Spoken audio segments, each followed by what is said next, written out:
Hello friends, welcome to Vipin IAS Academy. Vipin IAS Academy में आप लोगों का स्वागत है। इसी के साथ नए वर्ष की शुभकामनाएं सभी लोगों को। मेरे इस चैनल में आईएएस, पीसीएस, आरओ, बीपीएससी ये पूरी तैयारी करवाई जाएगी।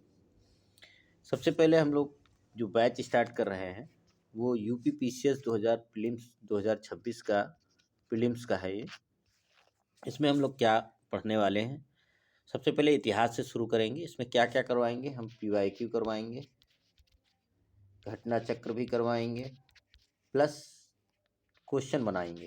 नए क्वेश्चन भी रहेंगे, उनको भी आपको सॉल्व करना होगा। तो शुरू करते हैं। क्लास पढ़ना ज़रूरी है, टॉपिक तैयार करना बहुत ज़रूरी है। शुरुआत करते हैं पहले टॉपिक से। चलिए सुनिए। प्राचीन काल में यूरोप और भारत के बीच व्यापारिक संबंध यूनानियों के साथ आरंभ हुए। मध्यकाल में यूरोप और भारत से व्यापार कई मार्गों से होता था। तो हम ये कह सकते हैं कि प्राचीन काल और मध्यकाल यानी हमारा यूनानियों के संबंध रहे हैं। तो दोनों काल से रहे। कभी कभी क्वेश्चन प्राचीन काल से भी है और मध्यकाल से भी है। ठीक। भारत को यूरोप से मिलाने वाले दो मुख्य समुद्री मार्ग थे। प्रथम क्या था? फारस की खाड़ी, ये ज़्यादा प्रचलित था। द्वितीय लाल सागर, ये कम प्रचलित था क्योंकि यहाँ अत्यधिक फाग फाग मतलब कोहरे धुंध रहा करता है। आगे देखते हैं। अब सबसे पहले देखते हैं, एक पुर्तगाल का नाविक है। तो अगर आप देखोगे तो ये आपका उत्तरी अमेरिका, दक्षिणी अमेरिका, और ये अफ्रीका, और ये यूरोप। थोड़ा सा हम ऐसे समझ लेते हैं। तो 1487 से सबसे पहले पुर्तगाल नाविक यहाँ तक की खोज किया। इससे इसका नाम क्या था? बार्थोलोमो डियाज। कब खोज किया था? 1487 में। उत्मासा अंतरीप, इसको बोलते हैं उत्मासा। क्या नाम बोला जाता है? उत्मासा अंतरीप। इस पॉइंट को उत्मासा अंतरीप कहते हैं। ये वाला पॉइंट उत्मासा अंतरीप कहलाता है। ठीक, आगे देखते हैं। तो कब खोज किया था? 1487 में। फिर 1492 में स्पेन निवासी, उसका नाम क्या था? कोलंबस। सॉरी, स्पेन निवासी क्या नाम था? कोलंबस। भारत पहुंचने का मार्ग ढूंढते हुए कहाँ पहुंच गए थे? अमेरिका। इसीलिए कहा जाता है कि अमेरिका खोज किसने की थी? कोलंबस ने की थी।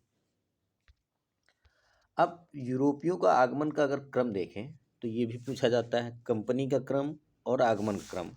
थोड़ा इस पर ध्यान देना है। तो सबसे पहले कौन आया था? सबसे पहले आए थे पुर्तगाली, फिर डच, फिर अंग्रेज, फिर डेनिश, फ्रांसीसी, स्वीडिश। अब कंपनियों का क्रम अगर पूछे तो 1498 में पुर्तगाली है। आने में डच थे, लेकिन कंपनी 1600 में अंग्रेज थे, और डच का 1602 हो गया, डेनिश 1616 और फ्रांसीसी 1664। तो ये क्रम भी याद रखना है। अगर बाई चांस पूछ लेता है तो इस क्रम को भी आपको तैयार रखना पड़ेगा। सबसे पहले पुर्तगालियों के विषय में पढ़ते हैं। यूरोप वासियों में सबसे पहले कौन आया था? बताया है, यूरोप वासियों में सबसे पहले आए थे पुर्तगीज भारत आए। उत्मासा अंतरीप का चक्कर काटते हुए, मैंने बताया था, अफ्रीका का दक्षिणतम बिंदु वास्को डी गामा। कब? 17 मई 1498। कहीं कहीं 22 मई भी देता है, तो घबराने की बात नहीं है। ये किसकी सहायता से आया था? एक गुजराती पथ प्रदर्शक अब्दुल मनीत की सहायता से कालीकट के प्रसिद्ध बंदरगाह कप कडाबू नामक स्थान पर अपना जहाजी बेड़ा स्वागत किसने किया? जमोरिन ने किया। ठीक है, आगे पढ़ते हैं। उपहार स्वरूप वास्को डी गामा अपने साथ बहुत सारे मसाले, जड़ी बूटियां इत्यादि ले गया। यात्रा में निकालने के बाद अगर आप देखोगे तो इसको कितने गुना लाभ प्राप्त हुआ? 60 गुना लाभ प्राप्त हुआ। तो आप समझ सकते हो कि किस प्रकार से फायदा हुआ था वास्को डी गामा को। दूसरा अभियान, पुर्तगाली अभियान जो आया है वो 1500 में आया। किसके नेतृत्व में आया? पेड्रो अल्वारेज के नेतृत्व में। 1502 में वास्को डी गामा पुनः भारत आया। चलिए आप लोगों को एक क्वेश्चन देते हैं, बताइए वास्को डी गामा की मृत्यु कहाँ पर हुई थी? इसके बाद में डिस्कस करेंगे। 1503 में कोचीन में पहली फैक्ट्री, 1505 में कन्नूर में दूसरी फैक्ट्री। तो फैक्ट्री भी पूछ सकता है, तो 1503, 1505। अब जरा वायसराय की बात कर लें, गवर्नर की बात कर लें। तो फ्रांसिस्को डी अल्मीडा 1505 से 1509 ईस्वी तक। 1505 से में प्रथम पुर्तगाली वायसराय बनकर भारत आया। ये भारत का प्रथम पुर्तगाली गवर्नर बनाया गया, लेकिन ये वास्तविक संस्थापक नहीं था। उद्देश्य क्या था? शांतिपूर्वक व्यापार करना, जिसे ब्लू वाटर पॉलिसी के नाम से जानते हैं। अब आगे देखते हैं। इसके नीति ब्लू वाटर पॉलिसी कहलाती है, शांत जल की नीति। ठीक। अब इसके बाद जो वास्तविक संस्थापक माना जाता है वो कौन माना जाता है? इतना ही पढ़ना है इसमें। अल अल्फांसो डी अल्बुकर्क माना जाता है। ये 1509 से 1515 के बीच में आया, वास्तविक संस्थापक माना जाता है। इसने 1510 में अल्बुकर्क ने बीजापुर के आदिल शाही सुल्तान से क्या जीता था? गोवा जीता। तो बस 1510 गोवा को याद रखना है। एशिया की महत्वपूर्ण मंडी मलक्का पर 1511 में अधिकार, हरमुज पर 1515 में अधिकार। अब थोड़ा नीना डी कुनाहा के विषय में बात कर लेते हैं। 1503 में सरकारी कार्यालय कोचीन से गोवा स्थानांतरित कर दिया। कुनाहा और गुजरात के शासक बहादुर शाह के बीच 1534 में बेसिन में संधि हुई। बाद में 1537 में बहादुर शाह की हत्या कर दी गई। बताते हैं कि जहाज किनारे धक्का दे दिया था, बहुत सारा उसका कॉन्सेप्ट है, उसमें बुलाया था तो किनारे ले जाकर दीवार किनारे धक्का दे दिया था। कई किताबों में अलग अलग कंडीशन लिखती हैं। 1535 में थोड़ा सा समझिए, 1535 में द्वीप पर अधिकार किया। तो ये इसलिए लिख रहे हैं क्योंकि कभी कभी पूछ लेता है कहाँ पर अधिकार किए थे। दमन पर भी अधिकार किया था। पुर्तगाली सामुद्रिक साम्राज्य को स्टाडो ड इंडिया नाम दिया जाता, इसलिए ये अपने आप को सागर का क्या कहते थे? स्वामी कहते थे। इनकी एक पद्धति थी कार्टेज आर्मेड पद्धति, लागू जो एक प्रकार का लाइसेंस था। भारत का जापान के साथ व्यापार करने का श्रेय भी पुर्तगालियों को जाता है। ये सुरक्षा देते थे, इसमें एक जहाज साथ ले चलते थे कि आपको व्यापार करने के लिए सुरक्षा दी जाती थी। भारत का जापान के साथ व्यापार करने का श्रेय भी किसको जाता है? पुर्तगालियों को जाता है। वो तांबा और चांदी प्राप्त करते थे। 1560 में गोवा में ईसाई धर्म न्यायालय की स्थापना की गई, ताकि किसी भी प्रकार के धर्मद्रोह को दंडित किया जाए। धर्म के कारण देखिए, आप बाद में देखते हैं कि ये इन्होंने भारतीय स्त्रियों से शादी करने के लिए प्रोत्साहित किया अपने सैनिकों को। बाद में ये जब इनकी शक्ति कमजोर होने लगी तो ये ब्राजील की तरफ चले गए थे। अब आगे पॉइंट देखते हैं। 1542 में पुर्तगाली गवर्नर मार्टिन डिसूजा के साथ प्रसिद्ध संत ज्यूस संत जेविलर भारत आया। पूछ सकता है, 1542 में आया प्रसिद्ध ज्यूस संत। ठीक। अब ये पुर्तगीज मध्य एशिया से तंबाकू लाए, आलू, मक्का भारत लाए। जहाज निर्माण, प्रिंटिंग प्रेस की शुरुआत की, स्थापत्य कला और गोथिक कला विकास हुआ। अब ये पॉइंट बन सकते हैं। अनानास, पपीता, बादाम, काजू, मूंगफली, शकरकंद, काली मिर्च, लीची, संतरा पुर्तगालियों की ही देन है।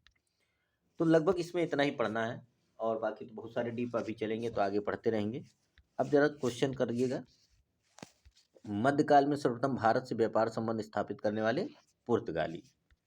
वास्को डी गामा के संबंध में कौन सा कथन सत्य है? बढ़िया क्वेश्चन है ये। वह भारत में लगातार 3 महीने तक भारत में रहा, और भारतीय वस्तुओं से लदे हुए जहाज़ों के साथ पुर्तगाल वापस लौट गया। मतलब अगर देखा जाए, जब भारत आया था वास्को डी गामा तो कितने महीने तक रहा? 3 महीने तक रहा, बाद में वापस गया। वास्को डी गामा की मृत्यु 24 सितंबर 1524 को कोची में हुई थी, तथा 1539 में अवशेषों को भारत से पुर्तगाल ले जाया गया। तो कौन सा इसमें सही है? तो चलिए कमेंट करके जरूर आंसर दीजिए। फिलहाल दोनों सही है।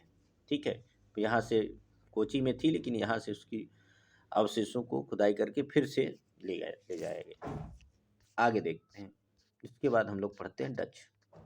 तो अब डच में पढ़ लेते हैं। 2 टॉपिक आज करेंगे, बाकी कल करेंगे। पुर्तगालियों के पश्चात डचों का आगमन हुआ। ये कहाँ के निवासी थे? हालैंड, वर्तमान में नीदरलैंड।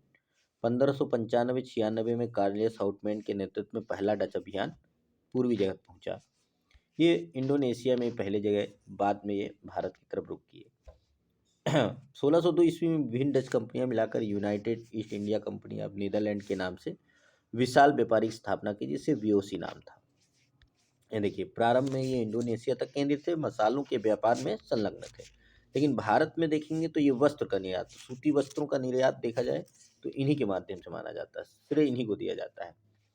अब इनकी फैक्ट्री पूछी जाती है, तो प्रथम फैक्ट्री कहाँ पर है? 1605 में प्रथम फैक्ट्री मुसलीपट्टनम में स्थापित, जहाँ से अपने सिक्के भी डालते थे। परंतु आगे चलकर मेगापट्टनम में मुख्यालय बनाया इन्होंने। ठीक है, 1616 सूरत में, 1641 विशाखापट्टनम में फैक्ट्री स्थापित की। अब ये सबसे इम्पोर्टेंट है, बंगाल में प्रथम डच फैक्ट्री अगर देखा जाए तो पिपली में 1627 में, तो ये इम्पोर्टेंट टॉपिक है। आगे देखते हैं, थोड़ा सा और बचा है इनका। 1653 में हुगली की स्थित चिंसुरा में, ये पूछा जाता है, डचों ने अपनी कोठी स्थापित की। 1658 में कासिम बाजार, बालासोर, पटना, नेगापट्टनम फैक्ट्री स्थापित की। नील, सोरा, सूती वस्त्र का निर्यात किया जाता था। व्यापारिक व्यवस्था सहकारिता कार्टेज पर आधारित थी। ठीक, तो आप देख सकते हो 1722 में दस्तावेज भी किया गया। डचों में भारत अंतिम रूप पतन 1700 वेदरा के युग से हो गया। तो इतना हम लोग पढ़ते हैं, बाकी चैनल को धीरे धीरे बढ़ाएंगे, जो हमसे अच्छा होगा बेस्ट होगा, डिस्कशन क्लास भी रखेंगे। Thank you.